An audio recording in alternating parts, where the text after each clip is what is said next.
My name is Ayala, and this is my story.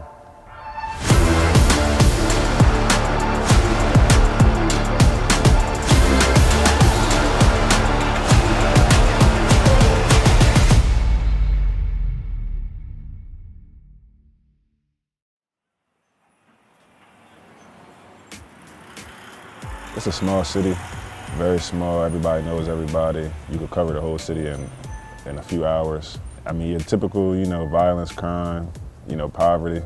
Everybody just looking for a way out. For me, just growing up there, that's something I relished and I took on. I carry that on my shoulder where I'm from, and it's something that I take to my heart. What I love about it is that every time I come here, I get that sense of hunger. Like it makes me hungry, it makes me want to keep going. I never feel comfortable, no matter where I'm at, because, coming back here, I see people who either gave up or, wasn't able to achieve their dreams and stuff. It always reminds me, when I do come here, I like it a lot, but every time I do come, it reminds me of, why I want to, make it far and, be able to get away.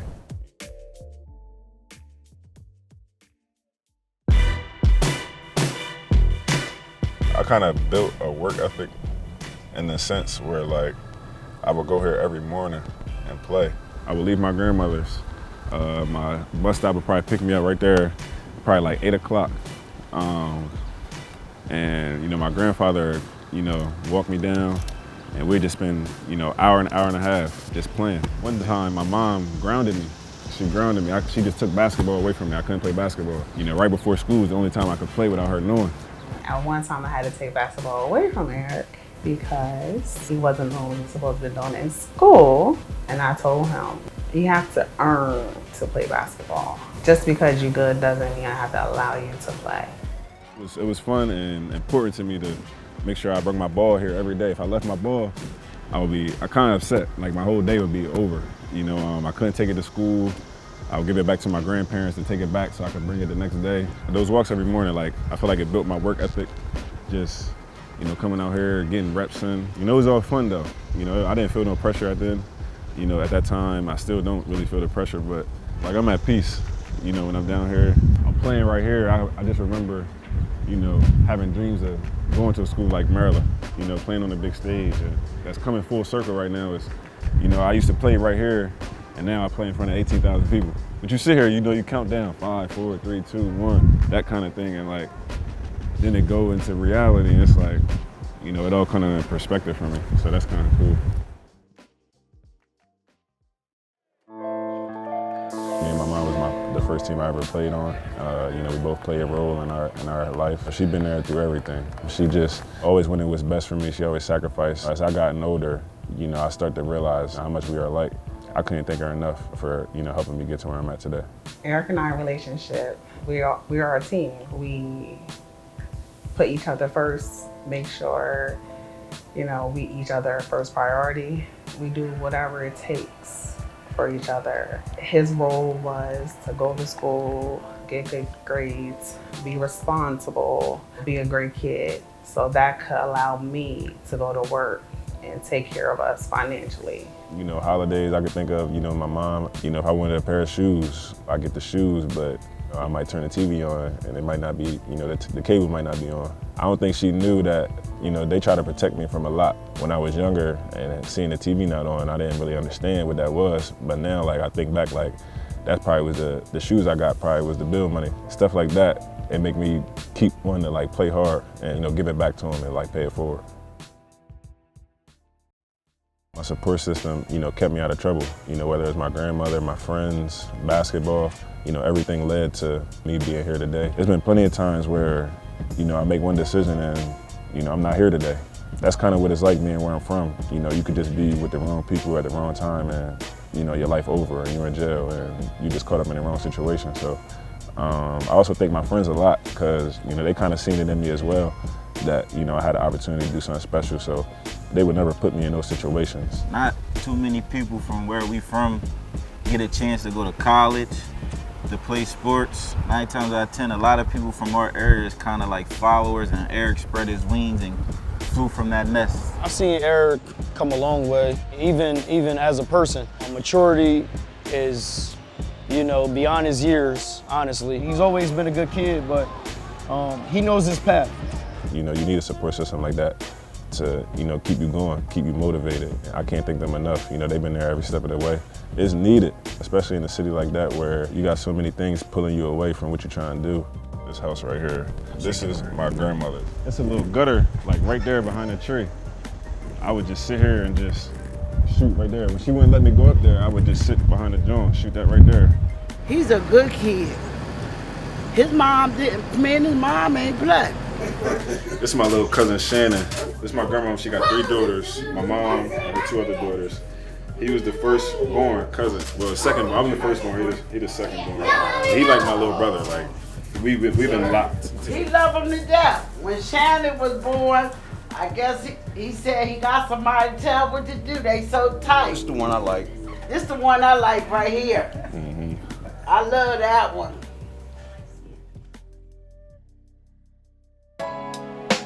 Early on, I could see myself like, I knew what I wanted to do in terms of basketball.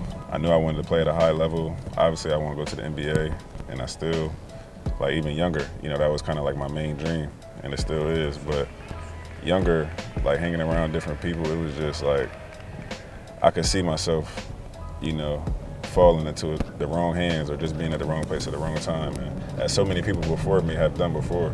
So like, whenever I be around somebody that I feel like I shouldn't be, you know, it'll remind me that like, okay, I gotta get away, which is why I ended up leaving my sophomore year in high school, because just the energy. When Eric moved to Connecticut, it was life-changing. It was very hard and difficult, but I knew that was the best thing for him. And you know, it was a great opportunity for him to better his future. You know, that experience going to school in Connecticut, every time I go through adversity, that was the, you know, first time I ever faced adversity in my life. I couldn't do nothing but just to face it. Every time I go through something now, I always think back to, you know, how I felt during that experience. Taking Eric to Connecticut and moving him in, I was excited and happy for Eric. Driving back home, and once I parked the car, that's when it got real. And it was tough because our relationship was so close. He's my buddy, my best friend, and we did everything together. And it was really hard letting him go. I knew he was in a great place, and I knew that was a great opportunity for him. It was so hard and tough telling him that I taught you what you start, you have to finish. You'll be okay.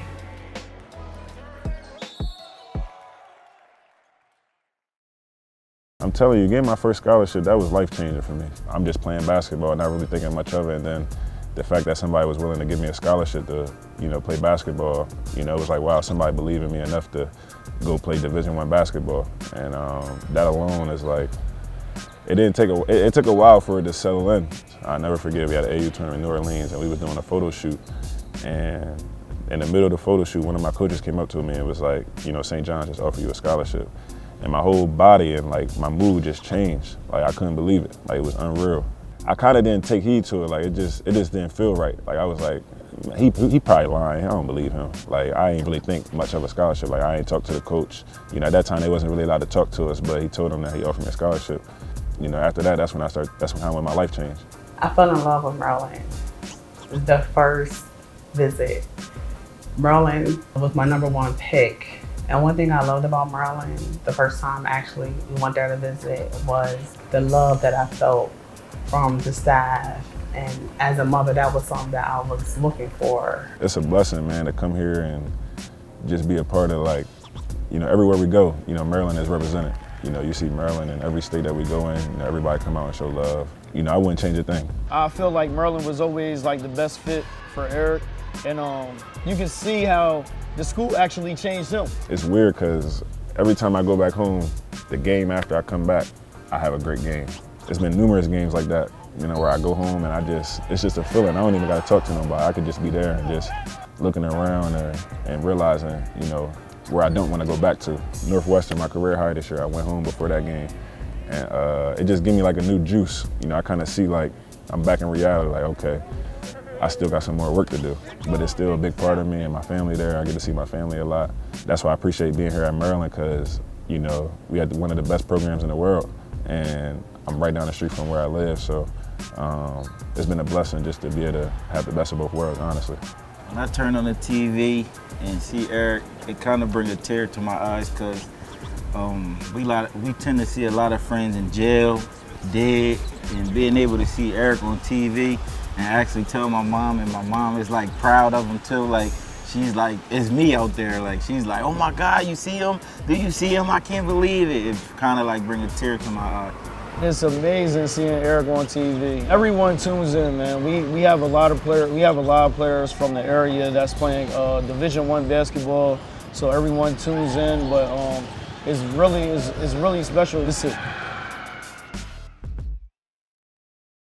It has been awesome, a blessing, grateful. You get what you put in, and you know, you and I sacrificed a lot. And to see where you at now, living one of your dreams, you know, this your last year in college, and I'm so happy for you. It really makes me a proud mom. It's been a long time coming to this day, just constantly fighting and, you know, wanting better for myself. I always knew that, you know, I could be more than where I was from. It's different, like, being in a situation now where, you know, I've garnered success and plan to do a lot more, you know, in my future, but just looking how much, you know, I've accomplished already it's unreal. And I think back to, you know, all the times that my mom struggled and, you know, my family sacrificed, you know, for me to be where I'm at today. I can't thank them enough. It's just been a blessing to, you know, be able to put smiles on their faces and just to be here. I wouldn't be the player I am today without the Maryland fans. The impact they've had on me is like no other. The feeling that I get, you know, hearing them scream at the games is something that I've never felt before. It's an unreal feeling. You know, I hope when it's all said and done that, you know, I hope the impact that I have on them, you know, mirrors, you know, how hard I played and the effort that I gave on the court.